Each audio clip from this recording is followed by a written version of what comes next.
Thank you for your patience. So the governor is empowered to call a special legislative session at any time to deal with specific issues needing immediate attention. Issues considered during a legislative session vary widely, frequently differing from those considered at previous sessions. Let's follow a bill through the legislative process and see how it is transformed from a proposal into a new law. Every bill begins as an idea, either an idea to change state law or the Kentucky Constitution. Ideas for bills may be originally formulated by a legislator or may be suggested to a legislator by constituents, other members of the public, government agencies, or advocacy groups.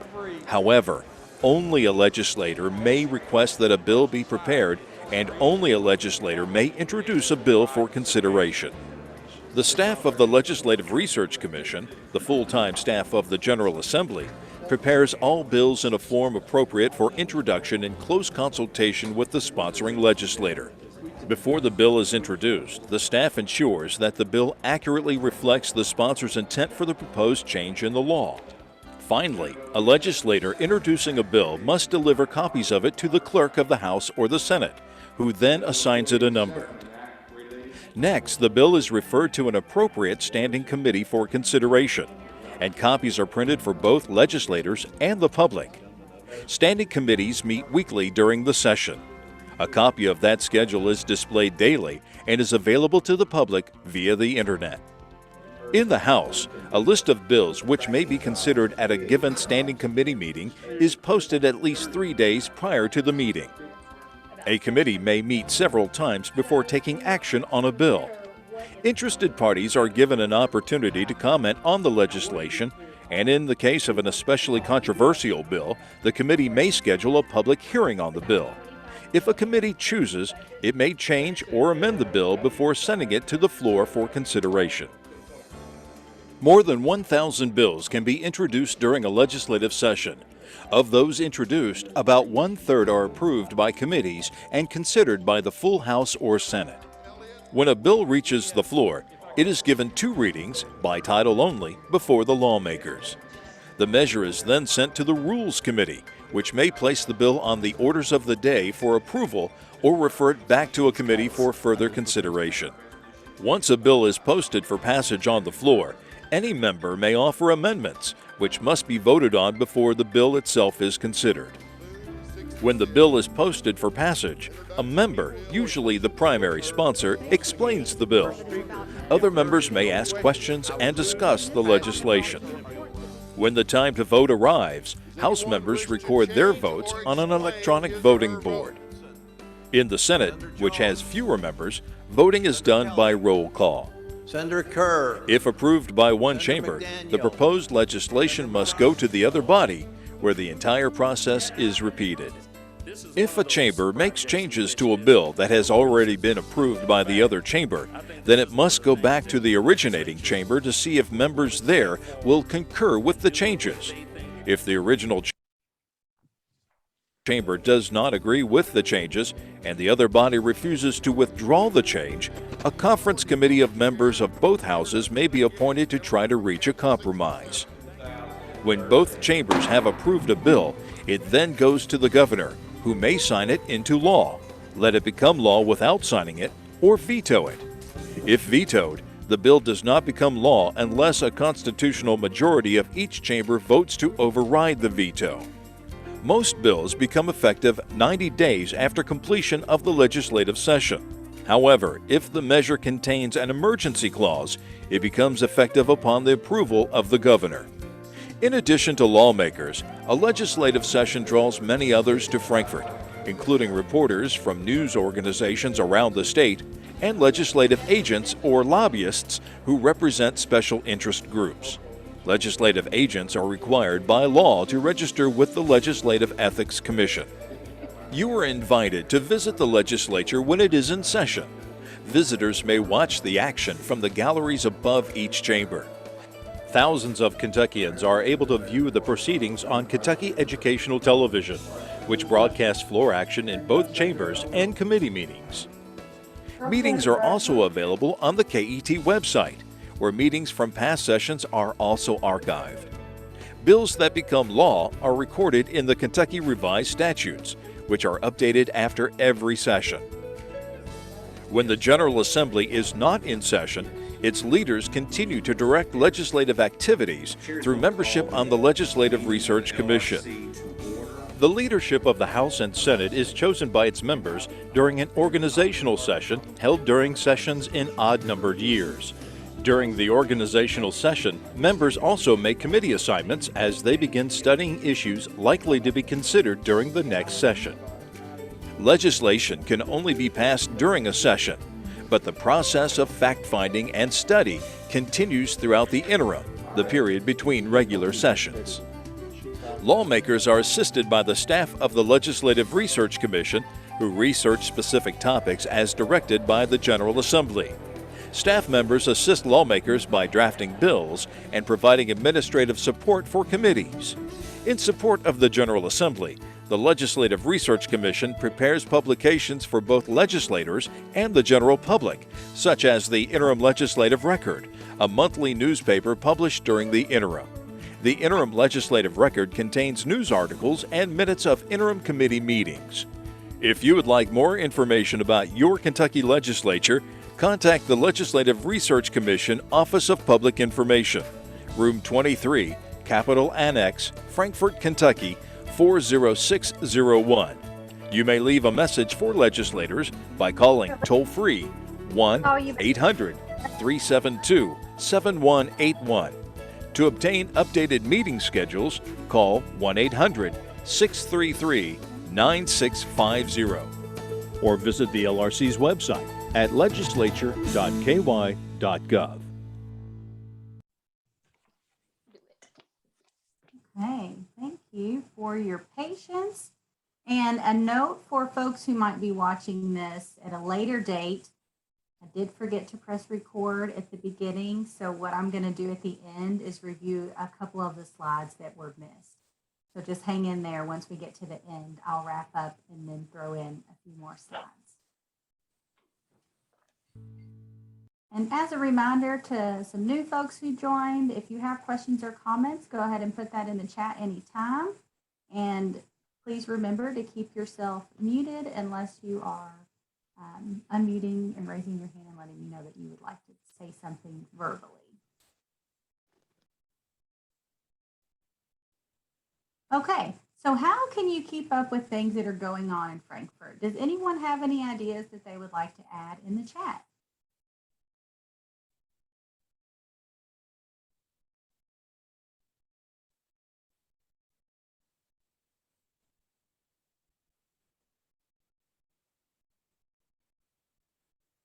We'll start giving some ideas, and if you think of some other ones, go ahead and put them in. So the first thing would be what the last thing in the video said about the LRC is what we call the Legislative Research Commission for short, and they have a fantastic website. I'm going to show you what that looks like in just a minute. And you can also call them. They gave their phone number, and I can't say enough about how helpful the folks are over at LRC. I mean, I've called them for, I can't navigate the website well, I can't find what I'm looking for. They help me do that. I've called them because I can't find really old laws. So for example, we had a situation where we were trying to figure out what a specific law was in 1960s. And there, you can find a lot of the older laws that are, outdated now on the LRC's website, but there's at some point where the information isn't housed there and you have to call LRC. But they will do that research for you and they'll send it over. So that's also another really great thing that they offer. So anytime you're like, I don't know what's going on over there, or I have a question, or I can't find it on the website, just call them and they most likely can help you figure it out. Another way you can keep up with what's going on is sign up for what's called Bill Watch, and anyone can register. You do have to create a profile, so you use an email address and you have to create a password, but then you would have access to that, and I'm going to show you a little bit more about that as well. You can also follow committee hearings through the KET online. They also have an app, and I've used that on my phone. There were some glitches in the past. I don't know the status of the KET app right now, like how well it shows the meetings and if you can look at archive meetings and all of that, but it's definitely worth downloading and checking out if you like to have apps or something accessible on your phone. The committees are also aired on LRC's YouTube channel, and I'm going to show you what both of those look like. You can also directly connect with your legislators to find out what's going on in Frankfort. And the last thing I have on this slide is join an advocacy group. So if you have an issue that's really important to you, figure out who else cares about that issue. There might already be some local groups, some state level, some national groups, and try to see if there's a way that you can participate in what they're doing. So those are just a few ideas of how you can keep up with things in Frankfort. And now I'm going to go in a little bit more detail. So this is a screenshot of LRC's website. And as you can see, if you look at the very top, there are a lot of options and they each have scroll down. They have a little arrow next to like where it says legislators, and there's a little arrow. When you scroll over that, it actually comes down and gives you several options to where you can look at all your legislators, you can look at the Senate membership, the House membership, and a few other things. And then if you move down to the middle, you click legislative calendar. And this is just a screenshot, so I'm not able to click on these things right now. But if you were to click that, it would show you what's going on this week in the legislature. So if there are committee hearings, what they are, when they are, which day, what time, and if they have an agenda that's out, that would also be included, the agenda items, as well as the members of each committee. And let's see, if you go down to look at all these rectangles, you can see that you can find so much information just from, this is their homepage.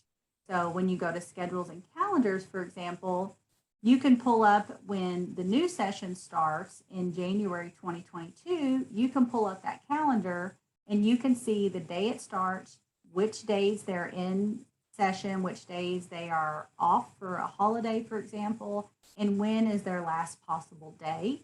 You can also find information about committee schedules. So then you could follow, if you knew you were really involved in criminal law and you wanted to know about any changes around criminal law, you would most likely want to follow a committee called the Judiciary Committee, and you could see when those meetings happen. So there are lots of ways to figure out how to follow what's going on. They also have links on here to Kentucky law. So you'll see in the middle box, it says KRS. That's Kentucky Revised Statutes, and right below that is KAR, Kentucky Administrative Regulations. Those are different types of state laws in Kentucky. So if you were looking for, say, since we're from KASAP, sometimes I want to go and make sure I'm reading the language right around sex crimes in the criminal law. So I might go to the KRS and look that up. We also have regulations for the program, so I might go look at the KAR to make sure that I remember that language. So just as you can see, there's so much information you can get from the LRC's website. The next thing we mentioned was Bill Watch, and this is a screenshot of my login of Bill Watch. And a couple of things I wanted to highlight here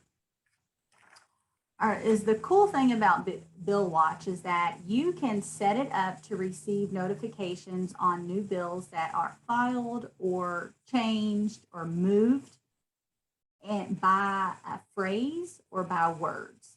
And so I have probably 5 or 6 different notifications set up. So for example, I have one where it tracks any bills that have the word victim, survivor. I have another one that tracks bills with the word child, children, kid, youth. I have another one that's sex, sexual, sex abuse, sex assault. And I just try to cover all of these different possibilities for anything that might touch on the field of either our services or survivor needs in particular. So I love that you can do this. I will say, however, if you decide that Bill Watch is the way to go and that's how you want to keep up with things, make sure to go to your settings so you can set when you want to be alerted for changes. Because early on, I said that I wanted to be alerted of every single change, and that was a little overwhelming, and it was more than I actually needed to know because I'm also following during the session day by day what's happening. So just know that there are these options of putting in key phrases or words that you want to be tracked. You can also choose a bill that's already been filed and say, I specifically want to track this bill. And so it'll let you know any updates about that. So it's a free service. And like I said, anyone can sign up for it. The next one we mentioned, KET. This is a screenshot from their legislative coverage page.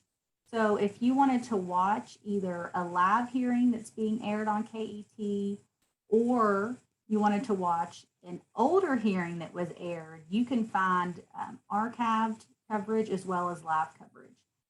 What you'll need to notice is you can see right under this big, where you can see the chambers, there it says Legislature 1, and then next to that it says Legislature 2.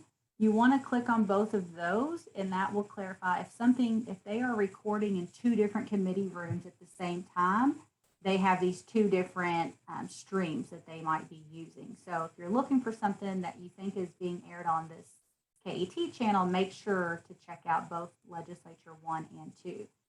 And you can see when I took this screenshot yesterday, it had the schedule for what they would air on here yesterday. So it says Monday, November 8th. It tells you see the little 2 that's in blue circle. So that's for Legislature 2 stream. They would have School Funding Task Force at 10 a.m. And then it shows you their upcoming schedule for November 9th, which was today, what they were going to show here. And sometimes they'll show the same thing on both.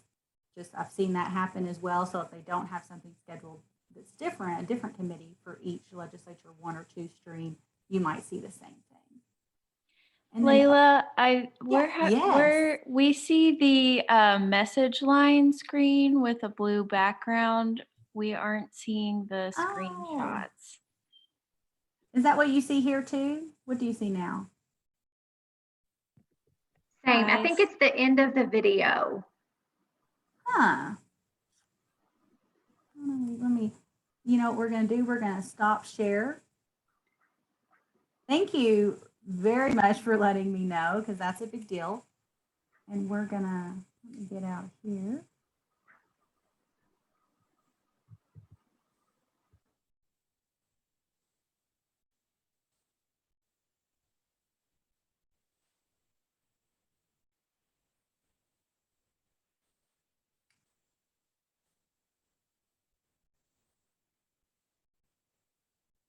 What can you see now?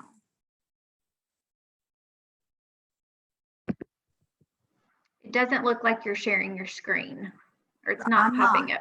Okay. I haven't shared again. I just wanted to see what folks could see now. So I'm going to do another screen share.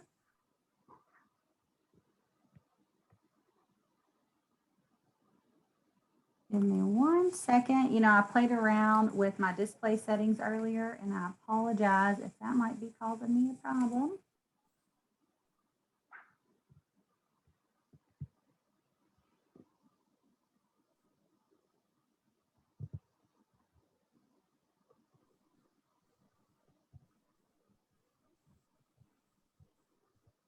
Okay, what do you see now? Just the gallery of people. Oh, no. Technical difficulties. Hang in there.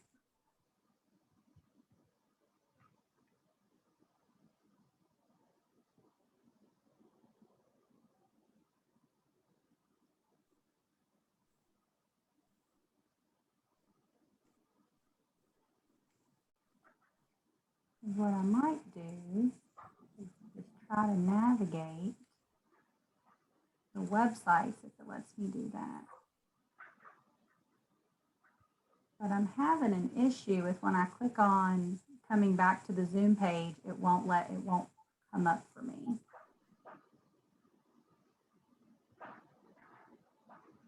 But I can still see the closed captioning. So this is a little bit odd.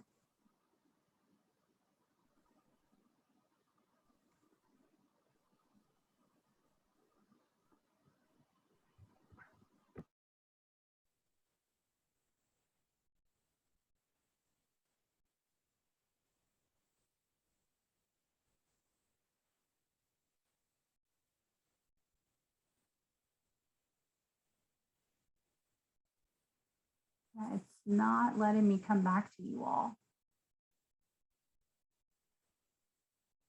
So what I'm going to try to do is sign out and sign back.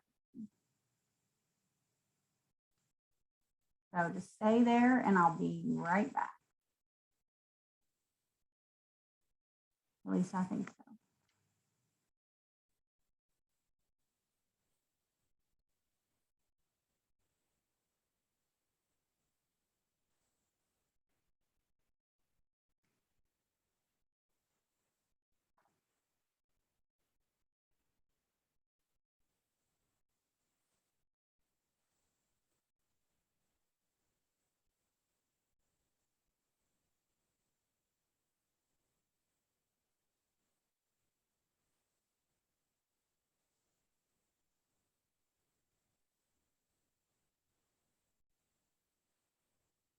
Can you hear me?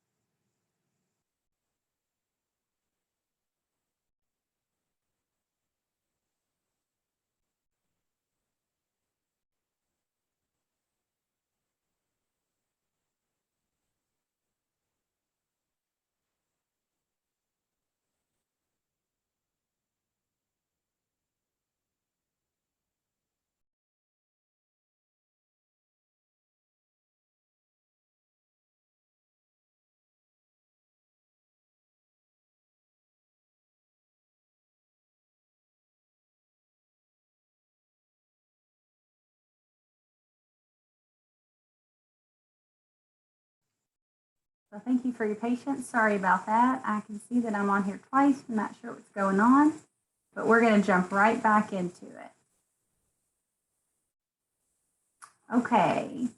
So can everyone see the LRC, the PowerPoint slide? We can see it, or we can see, yes, we can see it now. Okay, beautiful. Thank you. I know that was a few minutes of a little frustration, but y'all hung in there well. So I'll go on through to where we are after just showing you this is what the LRC website looks like and those things that I explained.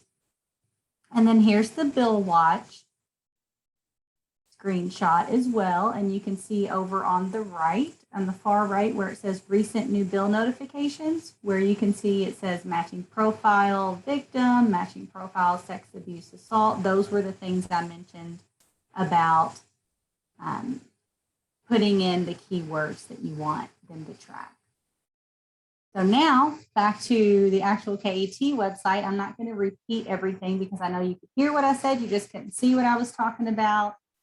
The last things on here that are important to note, on the far right column in blue, you can see where it says live legislative coverage. Underneath that, it has archive legislative coverage.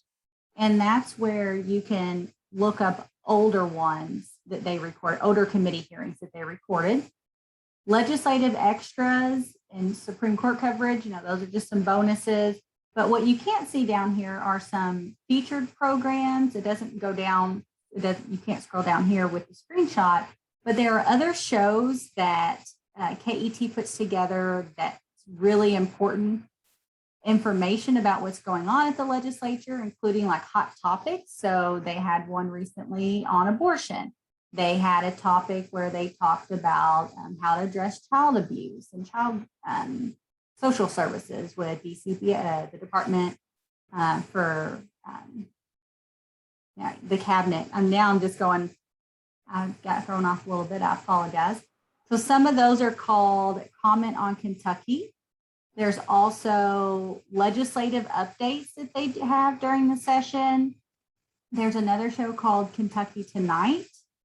And so those are just things to keep in mind if maybe you don't want to watch all the committee hearings. You don't have time for that. You know, you're working during those times and you don't want to go back and watch the archived videos. Look at one of those other programs that they offer and see if they're covering or giving an update on that. Another thing that's not specific to watching it on KET or the LRC's YouTube channel is knowing that you can always go in person to committee hearings. They are public, they're free. A few tips for if you decide to go down and you know that there's an issue that they're going to hear, a bill that you care about, or you're just interested to see what it looks like in person. Some of the things you might do to prepare is make sure that you know where the Capitol is. You look up parking. All this information is on LRC's website. Remember to bring your ID because when you get there, they will ask for your ID. There's a high possibility for that right now. They are signing folks in. Know that you're going to go through a metal detector. And then when you figure out which room the committee hearing is in, you can just go to that room and take a seat. If it's full and now they have less chairs in there because of COVID, they will sometimes have an overflow room, which is a separate room for folks to watch the committee hearing on a big screen. Now, there is a thing that I want everyone to be aware about, and so that you don't do it, is when you walk into one of those rooms, there's usually a podium by one of the entrance doors, and there's a sheet on there for folks to sign in. That is to sign in if you want to testify on a bill. Don't sign in if you just want to observe. I have had that happen before with some folks who were attending with me, and I was like, oh no, let's go scratch your name off. They're going to call you up there because what they'll do is when that bill comes up, or even if you didn't put a bill down because you just signed in, they'll probably call your name and say, what did you want to testify on today? So you'd be called out. So unless you're there to testify, don't worry about signing in. You just get to sit wherever you want. Also be aware that there are cameras, the KET cameras. So if you're in line of the camera, you might be on KET or on the YouTube channel. So be aware of your facial reactions. Be aware of looking at your phone or doing other things that could be caught on camera. And you can typically see where those lines are. And if you're not sure, you know, maybe ask someone if you don't, or get all the way against one of the walls and you'll. So the alternative to watching committee hearings on KET is watching it on their YouTube channel, which is something they have enhanced and increased. So sometimes you'll see committee hearings on here that they aren't able to record from KET. So keep that in mind. So now that you know how you can keep up, do you even know who your legislators are? We're going to launch another poll. We have 2 questions. And the first one is, or the first set of questions is, have you contacted a state legislator?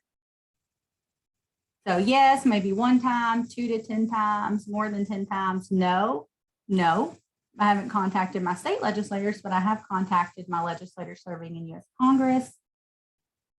All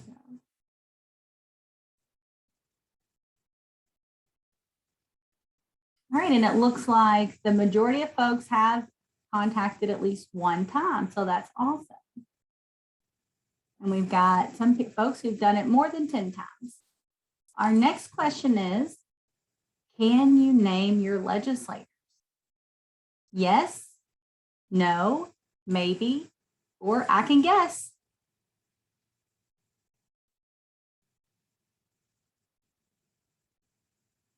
And just to clarify, you would have 2 that represent where you live. So you would have a state senator and you would have a state representative.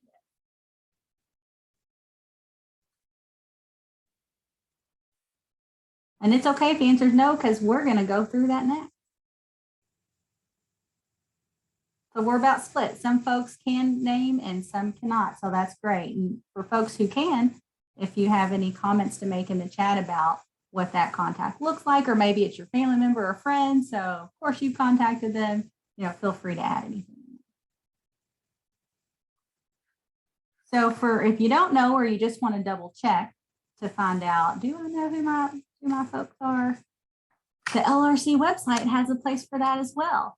So I mentioned earlier that if you went to the top bar where it says legislators, committees, bills, and so on, when you scroll over that little triangle, there's a box that comes down, and you would click on who's my legislator, and this screen comes up. And from there, you can enter your address in the box. And here I entered KASAP's address in Frankfurt. And when you press enter, this little icon comes up and you click next to the icon. If you click directly on the icon, at least this is how it used to be, nothing would come up. You had to just click right next to it. So if I lived at the KASAP office, my representatives would be Senator Southworth and Representative Graham.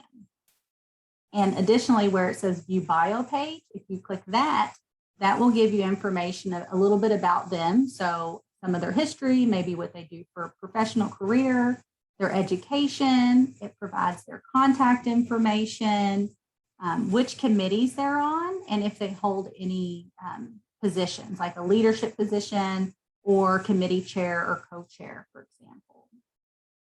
And at that point, you would have all the information that you can get there. You can also Google your representatives to get more information.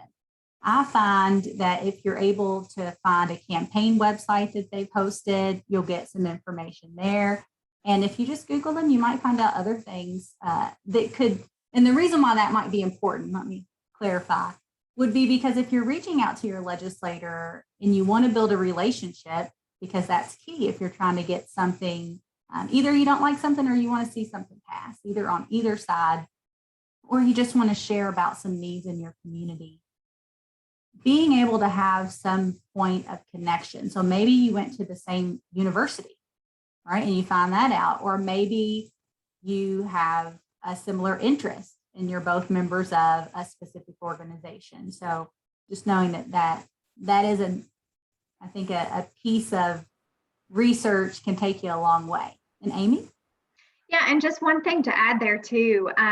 Thank goodness for social media sometimes, not all the time, but for getting to know who your legislators are. The good news is that most all of them have at least a Facebook page. And they are very good at using that as a tool to update their constituents. It's a great place to learn about somebody, to learn the issues that they are supporting, to learn what their positions are. And many of them also have Twitter accounts. So I would encourage, once you find out who those legislators are, if you are on Facebook or Twitter, look for them on those social media platforms and give them a follow. And that's just a good way to keep up with them as well.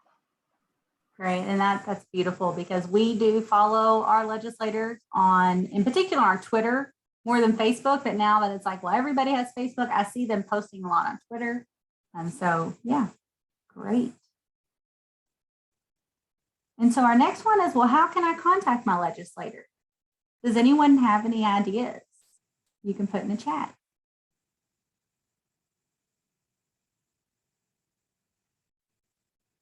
And I know at least some of you all have contacted your legislators, so maybe put in the chat what you did to contact them. What method did you use?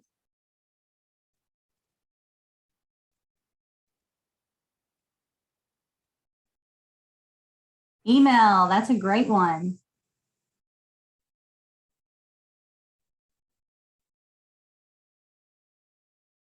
And while you all, if anyone else is still thinking or typing, we'll go ahead and look at some of the examples we included on the slide. So send a letter. So you can write a letter or type a letter and print it and mail it to them. You can see them in person at their home office or in a committee hearing in Frankfurt. You can email them, which was mentioned. You can, social media was also mentioned by Amy. You can call them, or if you know their cell phone because they've given it to you or you've gotten it from someone else, you can text them if they are open to that. You might want to ask first. I do think that's important to make sure you know if you're going to have that kind of direct communication to a personal cell phone that they're okay with it. You can also, if you're at a committee hearing, you can try to grab them before or after the committee hearing. You can also contact them if you're there and you see them walking down the hallway. That's something that you see a lot of advocates do or lobbyists do. You'll just see the person you need to talk to. You'll have your 5-second speech ready and you say, excuse me, Senator so-and-so. Make sure they know who you are. You might repeat your name if you're not on a first name basis. And if you represent an organization, of course, you'd say that. But most people who I think would gather this information from today would just be there because they're a citizen who has a concern and they want to share it. And you can just say, I'm a constituent if you live in the district that they represent. So you voted for them or maybe not, but they're still your representative. And then you just give your pitch. Or you might say, can I walk with you? That's been one thing. Or they might say, walk with me. I've gotten that a lot. Like, just walk with me. I'm heading to my office. Tell me what you need to say on our walk. And then the other thing that I found, especially for some of our local folks, that's been effective is inviting them to events that you host. If you have an agency or organization, or if you don't, but you know they're going to be in an event that is a public event, you might run into them there and share your information. Has anyone thought of any other ways of contacting your legislators?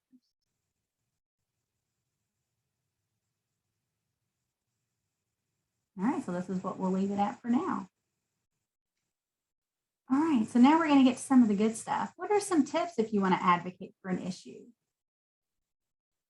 If you have an idea and you're ready to go, you want to find a sponsor. And a sponsor is a legislator who will lead the charge for this bill. And the right sponsor can make or break your bill. So for example, some of the things to consider is, does this person, are they in the party that's in power? Do they have a leadership position? If they're not in the party that's in power, do they work well with the other party? Because you're going to need that party that's in power to actually move the bill forward. But even the party that's not in power can be integral in moving a bill so long as they work well together. So those are some key things to think about. Research other states. You might see things that you think would be really good for Kentucky or things that you want to avoid. Be respectful to your bill sponsor. I participated a couple of years ago in a conference where the title was Legislators Are People Too, something like that. So always remember, like, they're people. Like we want to be respectful to them just like we would to each other. And build coalitions. So if you are working on an issue, you want to know who else supports it. So you all can try to work together. And then use the interim to educate. So the interim was mentioned in the video. And what that means is that's the time period between when they're in session and the next session. So typically that's May to December. And they still have committee hearings, but it's not a time where they can pass a bill. But this is the time where they're less busy. It's not like every day trying to go through, hundreds of bills are filed every session. So during the interim is a little bit slower. Oftentimes they're at home more, so you might reach them at home, like in their home district, not going to their house. And you can use that time to have a connection there. And Amy, can you chime in here? Yeah, I've got a couple of things to add. I think all those are great tips, and if you follow those, you're definitely on the right path. I think some of my comments are going to be about your messaging and how you approach a legislator and how you talk to them. And I think the biggest thing that I think that you all can do is put a local face to these issues and localize the issue. The reality is legislators care about their constituents. They care about what's going on in their district and in their backyard. So the more localization that you can provide to the message about the cause that you're advocating for, the more impact you're going to have with that legislator. The other thing I will say is that practice. If you can be concise and clear and confident in your message, that is going to resonate with the legislator. I've been doing this for 15 years. I still practice before I go into majority of my meetings. It just helps me make sure that I know exactly how I'm going to present an issue to make sure that I present it in the most impactful way. And a little bit to what Laela said, remember that these legislators are just like us. They are normal people just like us. They go to church, they go to work. They just happen to want to do their public service as an elected official. That is the only difference. And so don't be intimidated by the fact that they have a title before their first and last name. The reality is they're just like us. And the last thing that I'll say on this part is stay in touch with your legislators on a regular basis, not just when you need them for something. It takes a long time to develop a really trusting relationship with a legislator. And that means a consistent and steady drumbeat of outreach. And it doesn't mean that you contact them every single day, but it can be just like all those ways that you can make outreach to a legislator. You know, if you want to email them every quarter, just to give them an update on what your center's been up to. Invite them to an open house or a Christmas party. There's lots of different things, and they may not be able to attend every single event that you invite them to. But the good thing is they are going to see, if you work at a center, if you work in an organization, they're going to see your logo. They're going to see that you have made that outreach. And so consistently over time, that relationship will really build on that trust, and you'll be seen as a great resource for that legislator. Thank you. And that last one is my favorite, because what I've noticed in my time is sometimes I don't have a relationship with everyone. This is one hat that I wear in my job. And so sometimes there have been occasions where a bill comes up that we have concerns about. And it's my first contact with the legislator is saying, hey, here's who we are. And they should know the program, hopefully, but they don't always. They might not remember who they are, even if they've met with them before. And my first contact is saying, thank you for your bill, but we have some things we'd like to see addressed in the bill. So that's not the best first impression or first contact. And so I think that last tip that you gave is really key.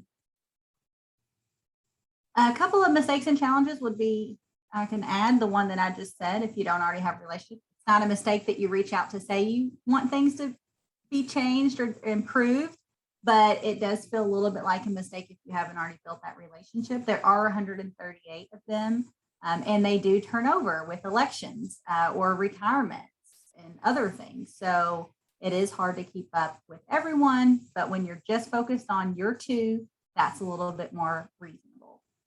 So some mistakes and challenges is be passionate, but look at the bigger picture. Know your limits. You don't have to know everything. You can tell them, I'm not sure, let me find out.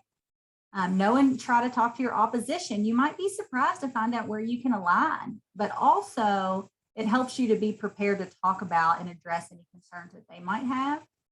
And don't assume that everyone understands the issue you're passionate about. You're typically bringing your expert in this area based on your life experience, your education, your career, or a mixture of those, but not everyone who you're speaking with has that same experience. Amy? Yeah, so I think I was looking back at and thinking through some previous examples just over my career of, you know, where I may have made a mistake or I've seen others make mistakes, and we all learn, right? I still learn every single day about how to be a better advocate and a better lobbyist. And I think one of the things that stands out is that you don't want to overwhelm someone with too much information. I have seen people come in and want to provide a 30-page report to a legislator that's, you know, 10 size font, single spaced. The reality is that that report's probably not going to get read. You know, there are different types of ways that you can communicate, but it's incumbent upon us to be able to take the information that we have and distill it down so that is easily digestible by the legislator and their staff. And that sometimes that's really hard to do. But keep in mind that when you're meeting with legislators, you are one of many people who are requesting meetings and asking them for their support on issues. And so the more concise you can make your argument or, you know, present the information that you're presenting, the better off you will be to have a bigger impact. But just really that too much information can sometimes be overwhelming to where the legislator doesn't even know what to read or where to look, and they might not get that point that you're hoping that they will get. So really take some time to distill the information down. The last thing that I'll say is kind of combined. So it's never burn a bridge, right? I mean, that's the way we live our general lives. You never want to burn a bridge with anybody because you never know when you might need to work with that legislator again. And you never know when that legislator might present an issue that you're really supportive of. And so it's okay to disagree. That's what makes the world go round, but always be respectful. And just know that it's going to sound kind of funny that I say this, talking about Frankfurt, but you have to kind of check your your personal politics and feelings at the door, because the reality is when you walk in there, for instance, we're walking in because we all belong to the KASAP party, right? It's not Republicans and it's not Democrats, because when you talk about sexual assault and sexual violence, it doesn't ask if you're a Republican or a Democrat. It doesn't discriminate. And so we have to do that as good advocates for the cause that we are there to present, is to put politics aside and really to focus on the policy. And I know that's hard sometimes, because it's hard to understand why somebody might not care as much as we do about a particular topic. But just look at that as sometimes a challenge, you know, and figure out how to better educate and raise awareness around that person. Great, thank you. Great tips. Now, the next 3 slides, I'm just going to highlight a few things on here. Some of them are the commandments of advocacy from Dr. Sheila Schuster, who runs the Advocacy Action Network. And I went to one of her trainings, I think my first couple months on, or first year here at KASAP. And I said, oh my God, I love this. Can I use this in my trainings? And she said, yes. So it is being used with permission. But some of the things that, you know, she highlights, we've touched on a lot of them, but one of the second one, know your players, know who they are, know what roles people have, so you know who might be your best contact. Understand the process, which is what the video at the beginning touched on. Make sure your information is accurate and reliable. Follow up if you say you're going to follow up. Let's see, a couple other things. Don't underestimate your power to change the world. Your voice is powerful. I mean, there's no question about that's what leads to many of these bills. And it's not what leads to many of them, it's what leads to all of them. Someone has come to a legislator, or a legislator has noticed a problem, and then they hear from people about it. So it is voices that make these changes happen, including yours. Be willing to compromise. That's another big one. It's hard to do sometimes, but it will get you a little bit of what you're looking for. Never give up. There's always next session. Even if it's an issue that you're like, oh my God, doesn't everybody understand this? This is going to help so many people. Why aren't they passing it? And you just feel like there's no way, like you just want to give up. Don't, because there have been some really good laws that have taken multiple sessions. One I can think of off the top, for 8 years, I think it was 8 years it took to advocate to have a protection order that would cover survivors of sexual assault, stalking, and dating violence. So even like that's a great bill. It's helped a lot of people, but it took a long time to get passed. So just don't give up. And the last one is treating people with respect and saying thank you. Thank you for their time. They are being swamped by probably hundreds of people and lobbyists and advocacy groups just to get 15 minutes here and there. And so to always remember to be appreciative that they are hearing from you. And especially if you're a constituent, they're more likely to call you back. So don't forget, if you are a constituent, to make sure to state that. So some other things to think about when you're meeting with legislators or you're sending them something. And Amy said, you know, a mistake might be leaving a 30-page document with them. I really love creating one-pagers to leave. It is hard sometimes to get your information down to 1 page. Most recently, I couldn't get down to 1 page, like a front and back. So I have a 2-page, it's a front and back and a front and back. So 4 total, but you know, sometimes it's like that. And then you can also look at other toolkits. So I've looked at different lobbying toolkits to just get ideas what other agencies do or organizations, and that's been helpful as well. Amy? Yep, 2 things to wrap this particular section up. So share your feedback. So I'll give you an example. If you are working at a local center or you're a survivor and you're supporting an effort that KASAP is leading the effort on, and you happen to meet with your legislator and ask for their support on a bill, and they say, absolutely, I'd be glad to do that. I'll even sign on as a co-sponsor to that bill. That's great information to share back with KASAP immediately, because here's how that will work. Laela, myself, or others on the KASAP team will follow up with that legislator in person when we're in Frankfurt and say, hey, we heard you had a great meeting. Thanks so much for taking your time. Also heard you be a co-sponsor. We really appreciate it. And that completes the full circle of advocacy. The more info that we all share and the more info that we all have, the better off we will all be in terms of our advocacy strategy. So it's really important to share that information back to whether it be KASAP or another coalition that you're working with, to really share that info. It really makes an impact. And the last thing to remember is that you are the expert. These legislators more than likely have not had an experience with a rape crisis center or any type of social service organization. And so they are looking to you to be those experts on the topics because you see it day in and day out. If you are a survivor, you have that very personal experience. And so using your voice and realizing that you are that expert in this topic and you know what survivors need and what services are needed, they are looking to you as the legislator, so as the expert.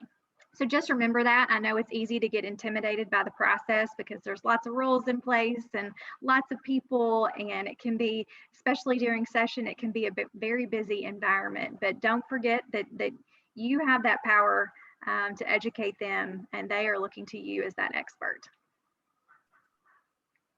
Great, and I do want to recognize that we are at the top of the hour, so we're at 8. And if you are interested in staying on, please do. Also recognize that you may need to leave, and that's okay.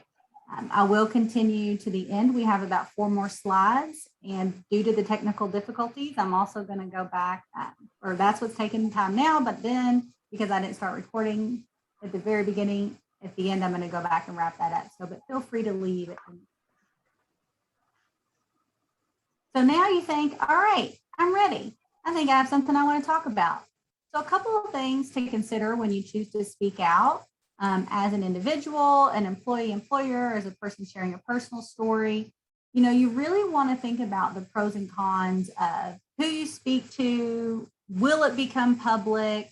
So for example, if you really want to share a personal story to a committee, remember those are recorded, maybe on KET, and they will be there. Anyone can see them. Versus maybe you don't want to share your personal story, but you want to talk about what the criminal system is like for people sometimes, but you never name yourself, and maybe you only do that behind closed doors with a legislator. Or maybe you don't want to have your story shared at all like that, but you want to share your concerns with some laws to KASAP or another advocacy agency to talk about maybe the status of that issue, if it's ever been tried, if it's ever tried to be addressed before, or if it's something totally new, or maybe if our insight on what the makeup of the legislature is right now and what's the likeliness of something like that being changed. So kind of thinking through those things before you actually share your personal information in particular, but even just in general. So if you're not sharing a story. And sometimes I get folks who share stories about, a family member. And so also being careful if you're sharing that with permission or without. If it's without permission, of course, being careful not to identify that family member. So maybe don't say it was my brother, John, if John hasn't agreed for you to share his story by his name or by saying brother. Instead, you might say family member. If it's a story where John is okay with it, you might ask John which parts John is okay with you sharing, if John doesn't want to share on his own. So I have had family members contact us with, they're outraged at the way a certain law is, and they want to know how to make it better for their loved one. So just some of those things to keep in mind. And also remember that sometimes what you think you want to see change doesn't actually take a statutory change, that kind of change. It might be a local community change, or talking to your your local city council or your metro council in Louisville. It's metro council, that's what I started to say. So figuring out if what you really need or want or you think is needed is good for the state level or the local level, or maybe there's an action moving in on the federal level that you're unaware of, because we see, these things change on all these different levels. And go to the source and remember to collaborate. So we kind of talked about some of those things, but if you see an issue with, I'll give it one that came up recently.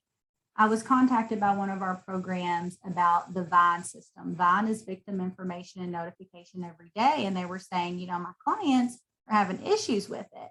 And I was like, well, let me look into it. They explained what was going on. And I was thinking, well, is this something that we need to change in statute? Like, is there a problem there or what? But before I really tried to just go forth and do something, I contacted the people who run the VINE system and said, hey, this is what we're seeing.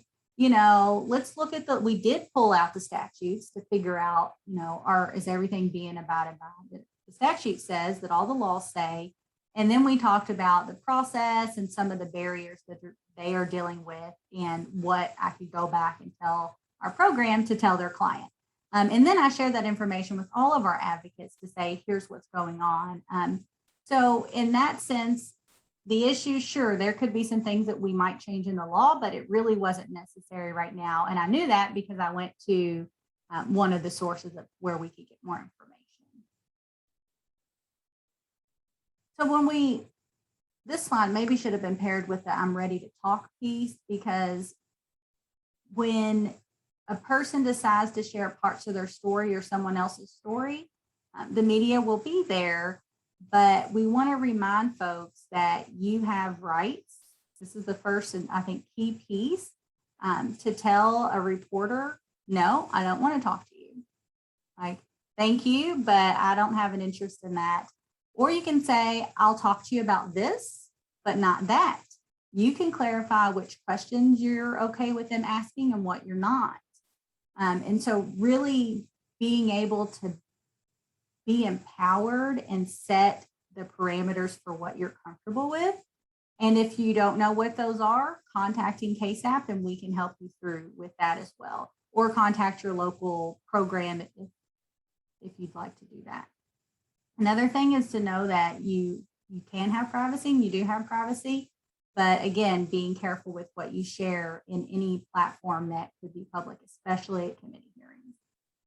Know that you can have support. Again, that could be from KASAP or a program or a friend or a counselor or therapist to prepare you before you speak with the media if you're comfortable with that, and then to follow up and debrief afterwards. Because that's been really hard for folks in the past. And after like being in front of a camera and then seeing themselves on TV, and then whatever else comes in the story, making sure to have someone to talk to afterwards. Preparation, of course, that's key with legislators, but that would also be key with media. And it may seem like, why is this media piece in here? It's because if you are talking at the legislature, the media is there. So your local news channels from around the state are there, and they will stop you in the hallway. So we've seen this happen, and it's something that we always want to prepare people for. Even if you're not sharing a personal story, but you're just advocating on a hot topic issue, they might pull you to the side and say, I saw you testify. Can you give us a statement? And then the microphone's like in your face and you're like, wait a minute, let's back up here. What do you want to know? Clarify that. And of course, weighing the pros and cons, because that goes back to some of the things already mentioned. But in thinking about, if you say something that it will be memorialized.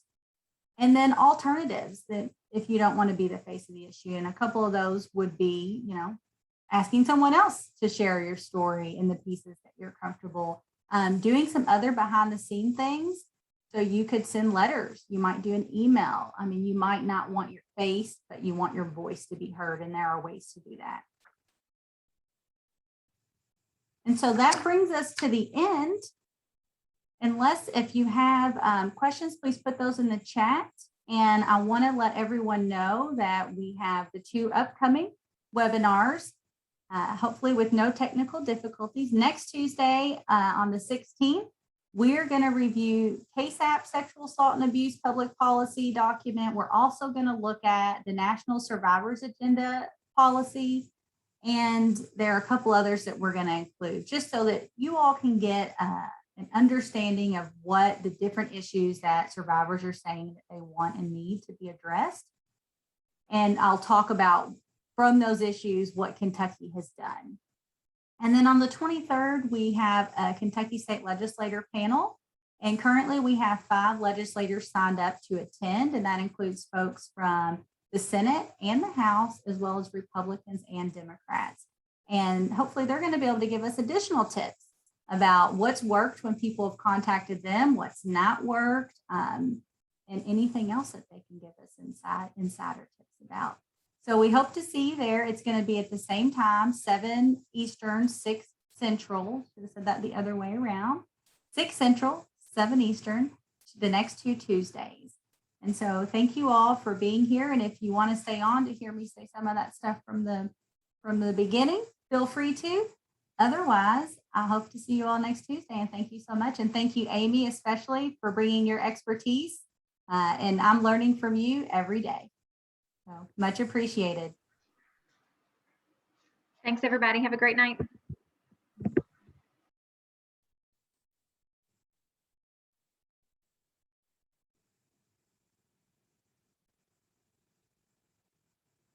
Okay, and due to those earlier technical difficulties, we are going to go back to some of the previous slides that I would like to make sure everyone is aware of.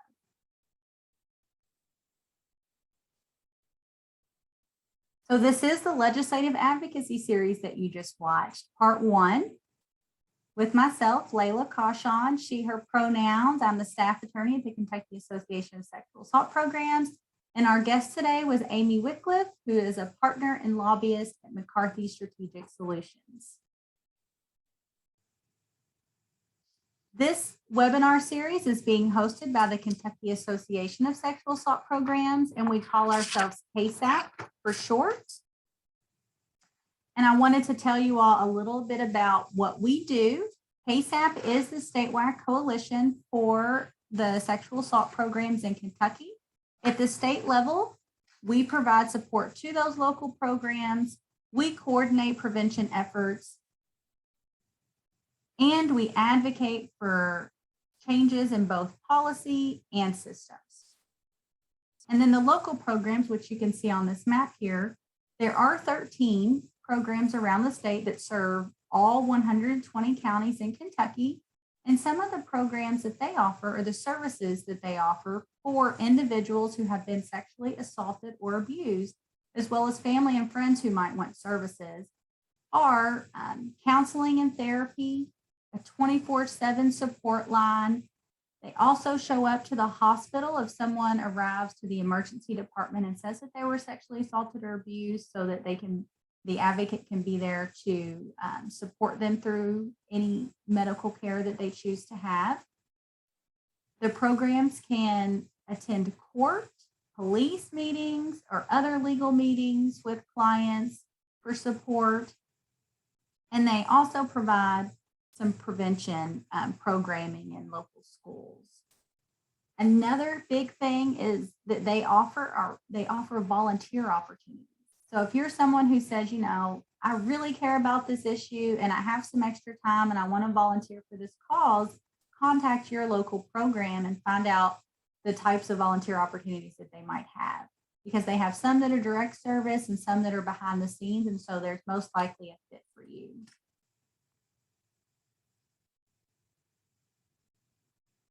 And then a little bit more about the folks who presented today. I have 5 years of state level advocacy specific to sexual harm issues since I've been at KASAP. I've been doing this work in the field of either sexual assault or intimate partner violence, so under the gender-based violence or power-based violence umbrella, on and off for almost 20 years now. Not a consistent 20 years, but on and off for that long. And then Amy, who is our guest, has 15 years of state level advocacy on various topics. And she's currently collaborating with KASAP and some of our partners to advocate for some issues that are important for the programs.